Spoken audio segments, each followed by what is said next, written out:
বন্ধুরা, আজকে আমি একটা স্ন্যাক্সের রেসিপি নিয়ে তোমাদের সামনে হাজির হয়েছি।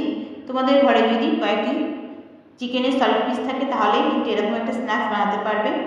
আবার চিকেন না থাকলেও কোনো অসুবিধা নেই, সবজি দিয়েও তোমরা এটা বানিয়ে নিতে পারবে। দেখো আমার ভিডিওতে কী কী লাগে। প্রথমে আমি 1.5 কাপ ময়দা নিলাম। তোমরা চাইলে ময়দার পরিমাণ কম বেশি করতে পারো লোক অনুযায়ী। আমি 1.5 কাপ ময়দা নিয়ে তার মধ্যে 3টে ডিম দিয়ে দিয়েছি। 3টে ডিমের বদলে তোমরা সেখানে 2টোও করতে পারো, আবার বেশিও নিতে পারো। আমি 3টে দিয়েছি। তারপরে সামান্য পরিমাণে লবণ দিয়ে দেবো স্বাদ অনুযায়ী, দিয়ে অল্প অল্প করে জল দিয়ে এরকম চামচের সাহায্যে নেড়ে নেড়ে একটা সুন্দর ব্যাটার তৈরি করে নেব। এরকম একটা থিকনেস আসবে, এরকমভাবে ব্যাটারটা তৈরি করে নিতে হবে। নিয়ে আমি ব্যাটারটাকে কিছুক্ষণের জন্য রেখে দেবো। তোমরা চাইলে আধ ঘন্টা কিংবা 1 ঘন্টাও রাখতে পারো। যত বেশিক্ষণ সময় রাখবে তত ব্যাটারটা বেশি ভালো তৈরি হয়ে যাবে। এরপরে আমি একটা ফ্রাই প্যানে কিছুটা পরিমাণে তেল দিয়ে দিলাম। তেলটা গরম হলে পরে আমি কুচিয়ে রেখেছিলাম পেঁয়াজ, একদম ছোটো ছোটো করে কেটে রাখা পেঁয়াজগুলোই আমি এবার দিয়ে দিলাম তেলের মধ্যে। আমি কিন্তু কোনো ফোড়ন ব্যবহার করিনি, তোমরা চাইলে ফোড়নও দিতে পারো। এরপরে আমি লবণ হলুদ দিয়ে পেঁয়াজটাকে নাড়াচাড়া করে ভালো করে ভেজে নেব।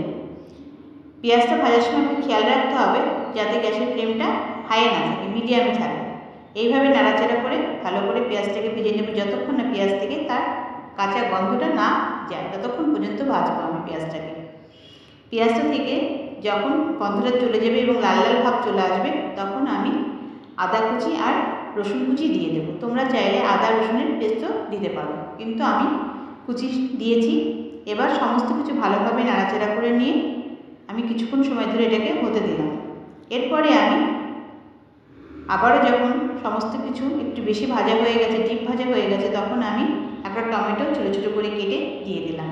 তোমরা চাইলে পিউরি হিসেবেও দিতে পারো, টমেটো পিউরি। আমি এবার সমস্ত উপকরণ ভালোভাবে নাড়াচাড়া করে নিয়ে যে চিকেনটাকে আমি ছোটো ছোটো টুকরো করে কেটে রেখেছিলাম সেটা আমি এবার দিয়ে দিলাম। তোমরা এরকম ছোটো ছোটো করে চিকেনের টুকরো কেটে না করেও তোমরা কিন্তু কিমা হিসেবে ব্যবহার করতে পারো। এই যে আমি চিকেন দিলাম, চিকেনটার বদলে তোমরা যে কোনো সবজি ব্যবহার করতে পারো, যেমন ফুলকপি, বাঁধাকপি, ক্যাপসিকাম, গাজর, এগুলো দিয়েও এটা করা যায়। আমার কাছে সলিড চিকেন ছিল, সেটা দিয়ে আমি আজকে তোমাদের সঙ্গে রেসিপিটা করে দেখাচ্ছি। এরপরে আমি দিলাম লবণ, হলুদ, স্বাদ অনুযায়ী চিনি, আর জিরের গুঁড়ো আর লঙ্কার গুঁড়ো দিয়ে আমি ভালো করে এটাকে নাড়াচাড়া করে নেব এবং কিছুক্ষণ সময় আমি এটাকে হতেও দেবো। এইভাবে সমস্ত উপকরণ একসঙ্গে নাড়াচাড়া করে নিয়ে আমি কিছুক্ষণ সময় বাদে এটাকে হতে দিলাম।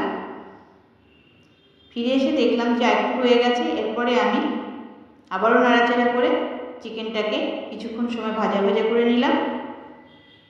দেখতেই পাচ্ছ আমার কালারটা চেঞ্জ হয়ে গেছে। এরকম অবস্থাতে আমি আগে থাকতে 2টো আলু সেদ্ধ করে রেখেছিলাম, সেই সেদ্ধ আলুটাকে আমি এবার চিকেনের মধ্যে দিয়ে দিলাম।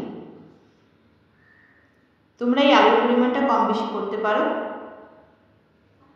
আমি এবার আলুগুলো সমস্ত চিকেনের সাথে ভালো করে নাড়াচাড়া করে নিয়ে মিশিয়ে নেব, যত কোনো আলু গোটা গোটা না থাকে।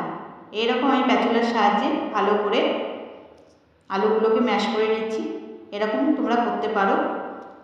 এরকম করে নিয়ে পরে আমি কিছুটা পরিমাণে গরম মশলার গুঁড়ো দিয়ে আমি এটাকে নাড়াচাড়া করে নিয়ে এই পুরটাকে আমি রেডি করে নেব। যতক্ষণ না পর্যন্ত এটা ভালোভাবে শক্ত হয়ে আসছে বা ফ্রাই প্যান থেকে উঠে আসছে ততক্ষণ পর্যন্ত এটাকে নাড়াচাড়া করে নিতে হবে।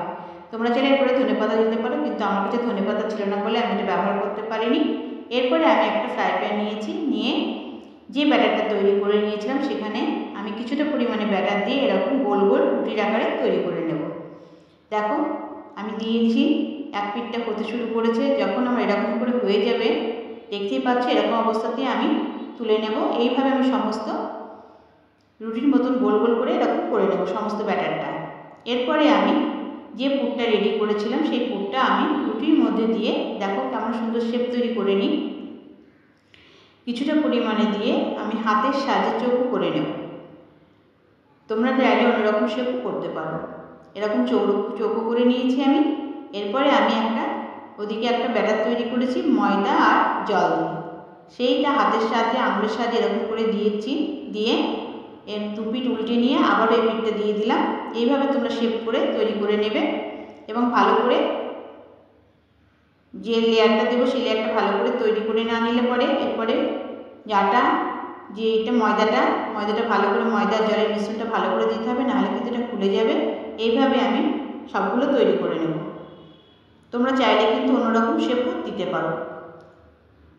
আমি ঠিক এইভাবে তৈরি করে নিয়েছি সমস্তগুলো। এবার আমি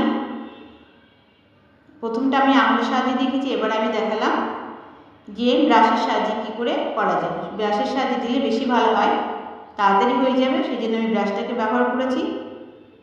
এবারে আমি দেখো কি সুন্দর হয়েছে, এরকম করে আমি সমস্তগুলো তৈরি করে নিলাম। তৈরি করা হয়ে গেলে পরে আমি এবার ভাজার জন্য ফ্রাই প্যানে কিছুটা পরিমাণে তেল দিয়ে নেব।